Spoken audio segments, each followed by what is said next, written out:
Hey, ça continue alors. Bon, je dois quand même vous dire un truc. Alors moi, je suis plutôt sauvage, mais je devrais le dire à tout le monde, je devrais pas le dire qu'à vous. Enfin, je le dis à vous d'abord pour m'exercer. Je commence à vous aimer vraiment. C'est bizarre parce que longtemps, vous étiez très théorique. Et là, avec le temps, je revois les prénoms et je commence à associer tout un petit univers à chaque prénom.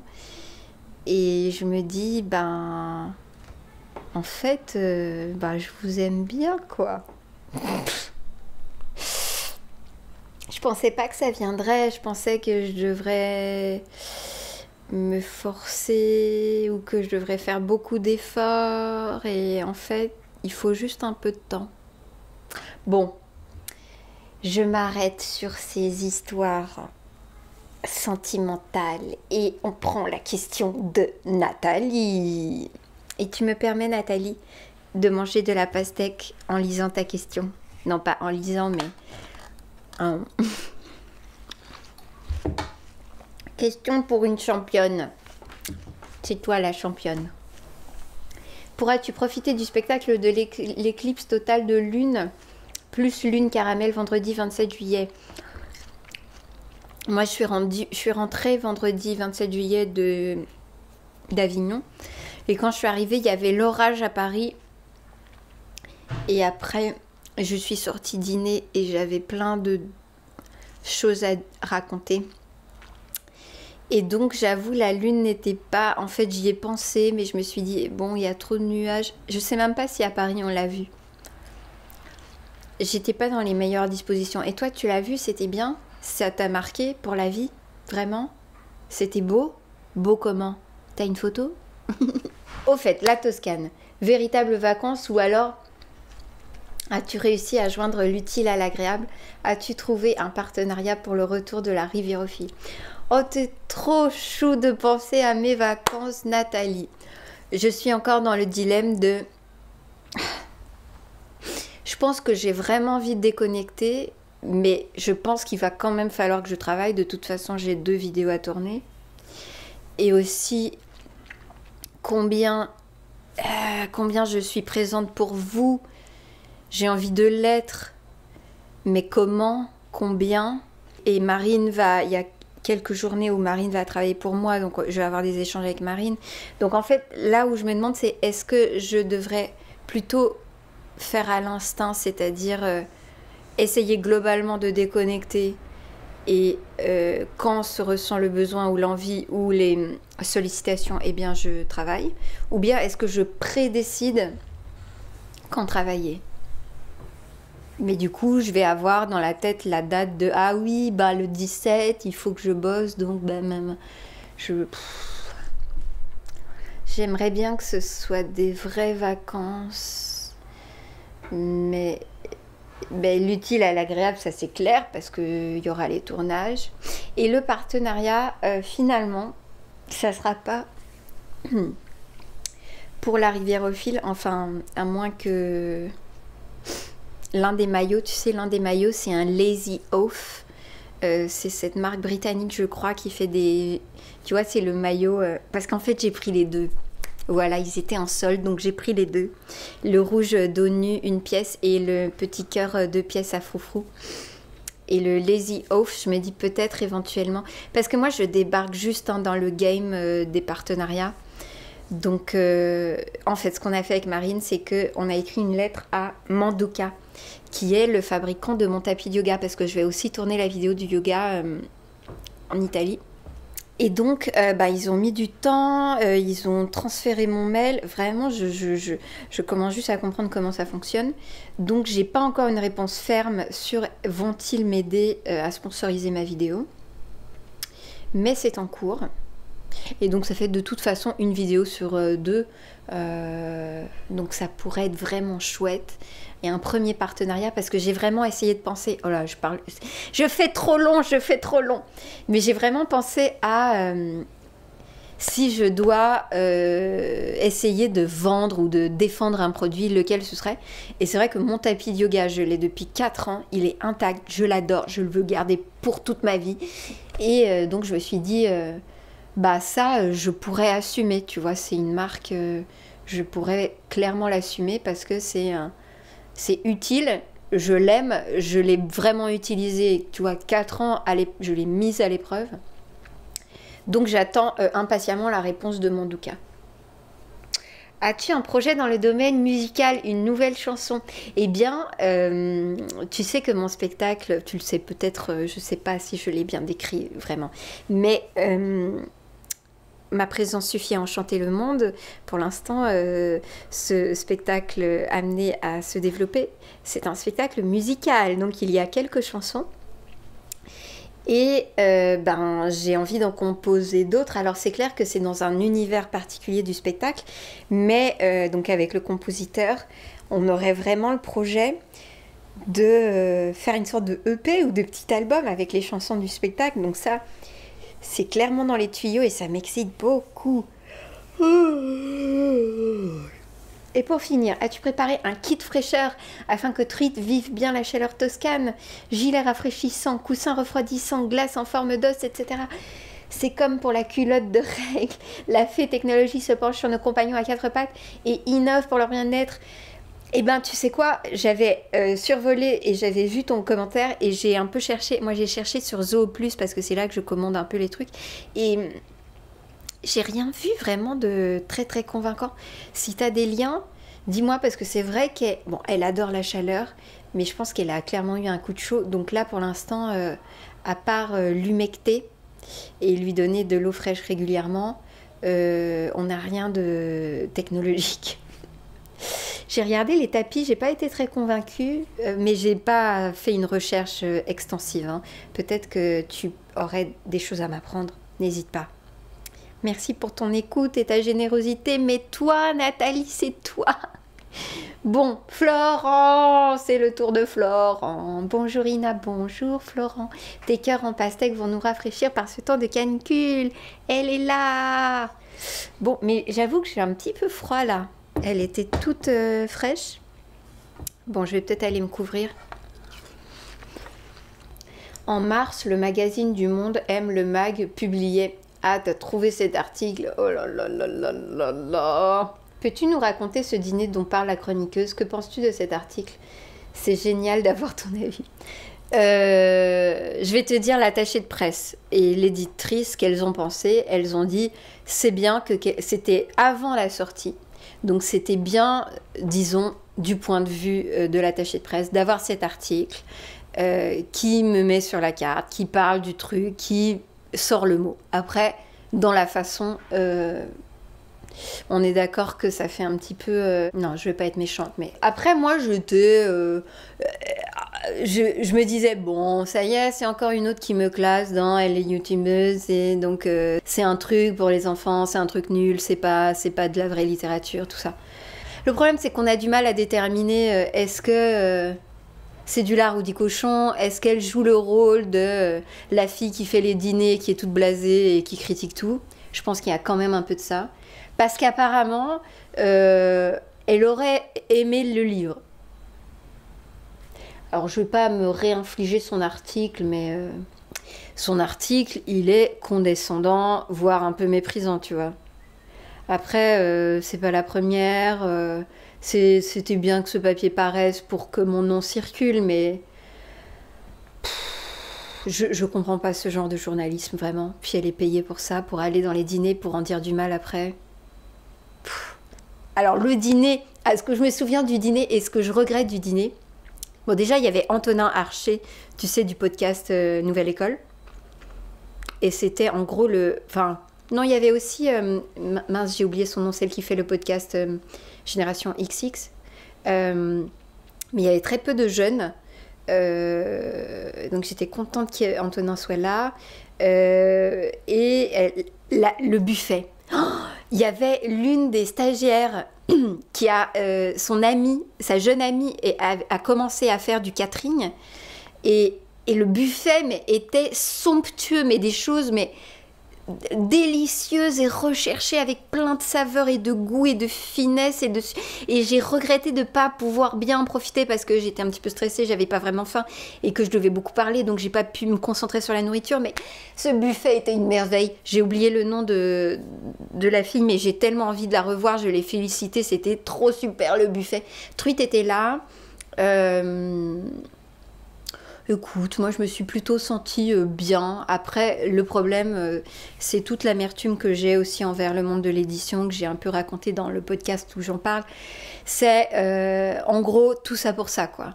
Il y avait Le Parisien, il y avait Le Monde, il y avait Lire, il y avait des grosses têtes, quoi. Et au final, j'ai quasiment pas d'articles et moi je me suis donnée et les gens me méprisent et c'était du travail d'être là, c'était quand même, j'ai été généreuse, je me suis livrée. Et, bon, je pense que ça fait partie du jeu de donner à des gens qui vont pas te donner en retour, mais pour ça fait partie de tout le système qui me fait penser que je suis déçue. Mais l'attachée de presse était super contente que je fasse un discours, elle m'a serré dans ses bras. Il y avait quand même des moments choux, il y avait Truite, j'ai lu un extrait du livre. Mais j'ai vraiment préféré la rencontre qu'on a fait après dans le même lieu, donc à l'Iconoclaste avec Clément Bénèche et certains d'entre vous et du public, et là c'était beaucoup plus chouette. Il y a un peu plus de 10 jours, j'étais invitée par Le Monde au Festival international de journalisme. C'était 3 jours de conférences intenses en bord de Garonne à 10h. De 10h à minuit, même pendant la finale de la Coupe du Monde, sur des thèmes qui ont marqué l'année avec plus d'une centaine d'interventions, artistes, journalistes, députés, spécialistes et Benoît Poelvoorde comme parrain. À cette occasion, j'ai écouté beaucoup de débats passionnants comme celui de Manon Bril, la youtubeuse qui parle d'histoire autrement, dont tu es une source d'inspiration. Ah, je ne savais pas. Je souhaiterais savoir, as-tu une proposition du Monde pour ce festival? Non. Que je sache, non. Comment choisis-tu de participer à un festival, excepté Avignon, qui est une évidence? Je ne sais pas si tu veux dire participer en tant qu'intervenant ou en tant que festivalière. Ah, peux-tu nous parler de ton invitation à la rentrée au Frames Vidéo Festival? Mais tu sais tout, Florent. Alors Frames, qui est cette sorte de convention festival de youtubeurs qui a lieu à Avignon, ça faisait 2 ans que je refusais. Enfin, que je leur disais, je suis trop occupée, j'ai déjà fait trop de promos, j'ai pas envie, mais dites-moi la prochaine fois, peut-être je vais venir. Et là, j'ai enfin décidé d'y aller parce que je trouve que c'est la seule réunion de youtubeurs, enfin, dont j'ai connaissance en France, qui soit un peu qualitative et déjà basée sur des créateurs qui sont dans des créneaux, disons, d'âge plus vieux, qui font du contenu, ouais, un petit peu plus, tu vois, costaud. J'aime beaucoup les fondateurs, j'aime beaucoup ce que fait François Thorel, le fossoyeur de films. Et donc, j'étais curieuse et ça tombe à un moment de ma vie où je suis d'accord pour m'ouvrir et j'en ai même envie. Alors que les 2 précédentes années, c'était pas du tout le cas. Ça a l'air bien le truc du Monde que t'as fait. Oh là là, au bord de la Garonne. Ils m'ont pas invité. Et je savais pas. Manon Bril, on dit Bril. Peut-être qu'il faut que je prenne contact avec elle du coup. Dont je savais pas du tout. C'est compliqué. Ça fait partie aussi de mes objectifs de me rapprocher de d'autres créateurs. Mais tu sais, bon, c'est pas exactement dans ma nature spontanément, mais je sais pas, si vous avez des envies de rencontre, de Solange rencontre quelqu'un, dites-moi. Je réserve mes autres questions. Merci. Je n'en reviens toujours pas que cette communauté te ressemble tant. Oh, tu trouves? Ça me touche. Moi, je me dis toujours qu'il faut encore... Enfin, que c'est encore le début, que je suis un peu... Mais bon... Trouver autant de points communs dans l'écriture d'un autre, c'est assez troublant. Ce n'est que le début et de magnifiques surprises nous attendent. Oh, je suis d'accord. Oh là là. Je te remercie, Ina, d'être la personne que tu es et faire tant de bien.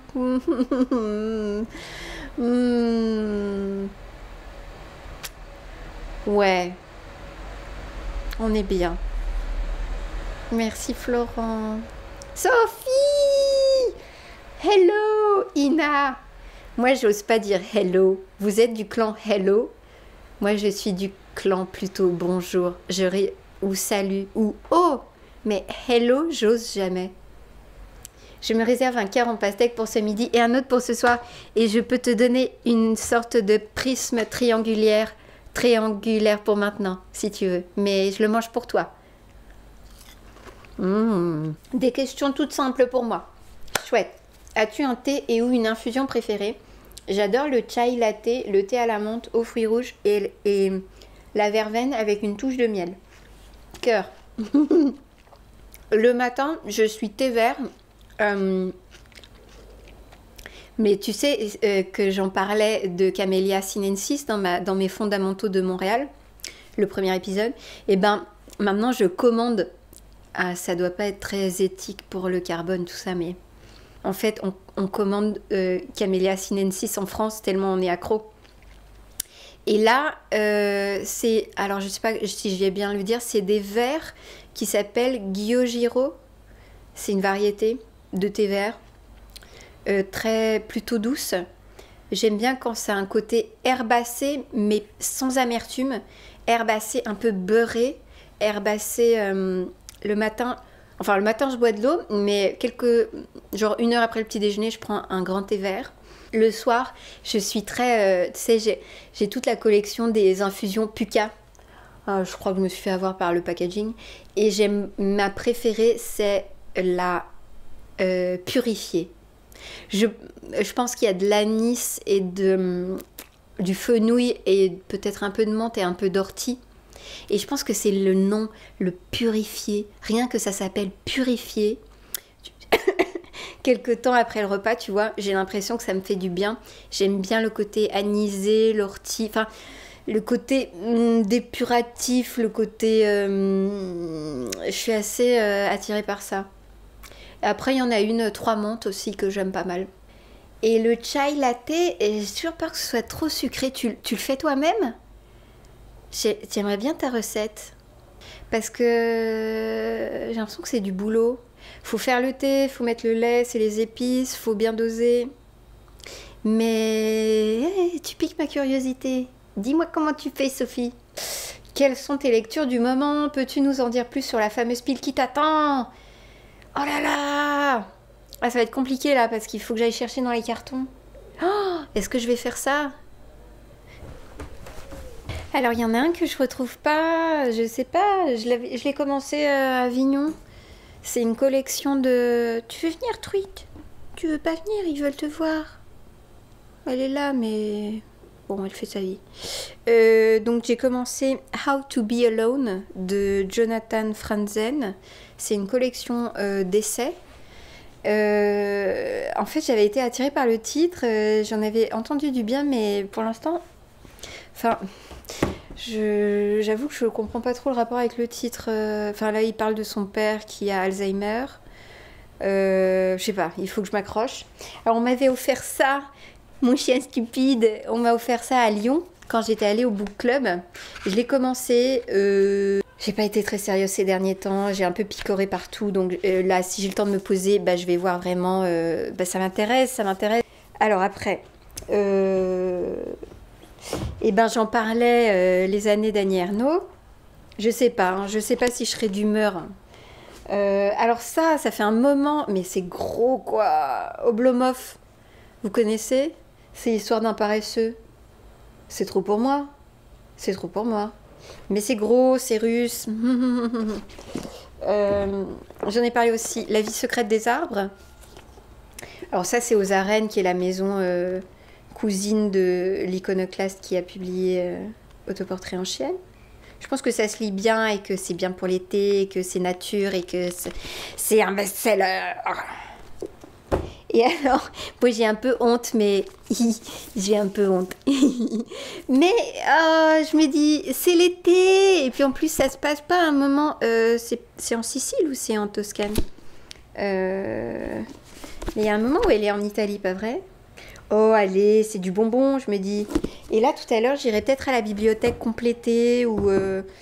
qu'est-ce que j'avais comme envie? Ah oui, je voulais lire le dernier Philippe Catherine, Ce que je sais de la mort, ce que je sais de l'amour. Mais je ne l'ai pas acheté. Après, je m'intéressais à John Didion aussi. Quoi d'autre? Ah, bah de 100p, étonnamment, je ne sais plus, c'est l'un de vous. Est-ce que c'est l'un de vous qui m'a parlé de 100p? Luxe, calme et volupté. Gertrude Stein, elle m'intrigue. Tendre bouton, par exemple. Et puis, il y a Goliarda Sapienza, vous savez, l'art de la joie, là, le gros truc. On me l'avait offert, mais je sais plus où je l'ai mis. C'est un peu sur ma pile de... idéal, mais bon... Voilà où j'en suis, c'est pas clair. C'est pas clair parce que tu sais quoi? C'était aujourd'hui, c'était l'une de mes tâches. C'était de vraiment décider mes lectures des vacances. Enfin, décider. Tu vois? Donc là, tu as devancé l'avenir. Cœur au menthol pour éloigner le rhume, merci. Il est presque plus là grâce à toi. Anna, tu es la dernière. Bonjour Anna. Coucou Ina. Coucou Anna. J'espère que tu ne souffres pas trop de la chaleur ainsi que truite. Eh ben, là ça va. Pour l'instant ça va. Je vous envoie plein d'amour. Nous aussi. Elle veut pas se montrer. Voici mes petites questions. Quels sont tes livres préférés que tu as lus ces dernières années? Que ce soit en fiction, non-fiction ou développement personnel qui t'ont marqué, aidé. J'ai adoré le livre graphique de Philippe Catherine, Doublez votre mémoire. J'ai beaucoup aimé Your Inner Critic ou My Inner Critic is a Big Jerk, qu'on m'a recommandé suite à ma vidéo sur les blocages créatifs, qui elle-même était inspirée par The War of Art. J'ai eu cette fibre développement personnel pour artiste là. Autrement, tu m'as dit ces dernières années, c'est clair qu'il y a eu Édouard Levé, son autoportrait, et il y a aussi le livre de Miranda July que j'avais pas lu, mais qui est une sorte de collection de petits devoirs qu'elle donnait sur internet au début des années 2000. Alors le livre s'appelle Learn to Love Yourself. Mais j'ai pas assez lu cette année. Ben c'est vrai que cette histoire de Frénois là, ça m'a... Bon, je me cherche un peu des excuses, hein. Mais ça m'a monopolisé la tête. Et écrire aussi, le fait d'écrire, ça te rend un peu protectionniste et ça t'a envie de te refermer sur toi-même, ce qu'il faut pas non plus faire, mais toute cette conjoncture a fait que j'ai moins lu. J'ai adoré le livre sur la poésie dont j'ai parlé dans mes fondamentaux de Montréal aussi. J'ai envie de m'intéresser à la poésie, je me dis que c'est une forme qui m'intrigue et qui me ressemble et qui permet plein de liberté. Je viens de terminer le livre Gabrielle d'Anne et Claire Berest et je le recommande à tous, il m'a bouleversée et beaucoup appris. Ah, il faut que j'aille voir. Il faut que j'aille voir ce que c'est. As-tu rajouté des pages à ton Bujo depuis le début de l'année que tu aimes, qui t'aident particulièrement? Merci et des bisous. Des bisous. Alors, je vais le chercher. Bah là, par exemple, pour juillet, j'ai fait cette page. Juillet, c'était quoi? Je fais ça à la fin de chaque mois. Le bon, le moins bon, leçon de vie et gratitude. Je l'ai fait pour les quelques précédents mois et c'est un chouette exercice. Là, par exemple, c'était mai. C'est un chouette exercice de réflexivité, de maturation des événements. Là, par exemple, je fais une page apprentissage souhaité où j'ai mis, par exemple, tablette graphique, Photoshop, Final Cut. Enfin, c'est des choses que je connais, mais je me dis je devrais essayer d'approfondir ma pratique. J'ai mis gestion Gmail, étalonnage, sound design, dramaturgie, dessin, par exemple. Tu vois, mais en plus, bouffer la culture, je parlais de la lecture, mais la culture en général en a pris un coup. Bon, à un moment, j'ai un peu laissé tomber, mais ça, tu vois, c'est que ça. Alors, j'aime beaucoup ce tableau parce que du coup, ça montre bien, c'est très visuel. J'aime beaucoup ma page. Alors, ça m'a aidé vraiment pour le ménage, mais après, je suis un peu maniaque, mais je suis pas maniaque du ménage, mais j'ai besoin. Ça m'a motivée à tenir, avoir une routine ménagère. Alors, ce qui est des recettes, ça j'avoue, pareil, j'ai pas mis le temps ni l'énergie de trouver des nouveaux plats qui puissent devenir des sortes de classiques. Je suis un peu restée sur mes fondamentaux. Sauf hier, j'ai testé une recette de pesto aux petits pois vegan. C'était très très bon, un peu chiant à faire. Parce que ça, c'est quand tu dois laver et faire la vaisselle pendant 1 heure après, c'est chiant. Bon, je crois que j'ai parlé au-delà du nécessaire. Comment vous vous sentez? Comment vous allez? Est-ce que vous pouviez me dire éventuellement pour août, comment on pourrait trouver le bon compromis pour nous pour août? Je pensais de toute façon faire une fac en août. Ouais, bah oui, évidemment. Je rentre le 27 à Paris, donc peut-être elle sera tournée en Italie. Peut-être pas, mais en tout cas, il y aura une fac en août, c'est certain. Et pour le reste, je pense de toute façon qu'il y aura des petits lens. Il faut juste que je fasse une sorte de réunion de travail avec moi-même pour me demander à quel point... Enfin, en gros, est-ce que je trimballe mon téléphone ou pas, quoi. C'est plus ça, la question. Je pense à vous. Vous êtes vraiment en train de devenir des vrais gens. C'est bête, hein? Ouais. Donc, merci pour ça. Et à très bientôt. Plein de bisous.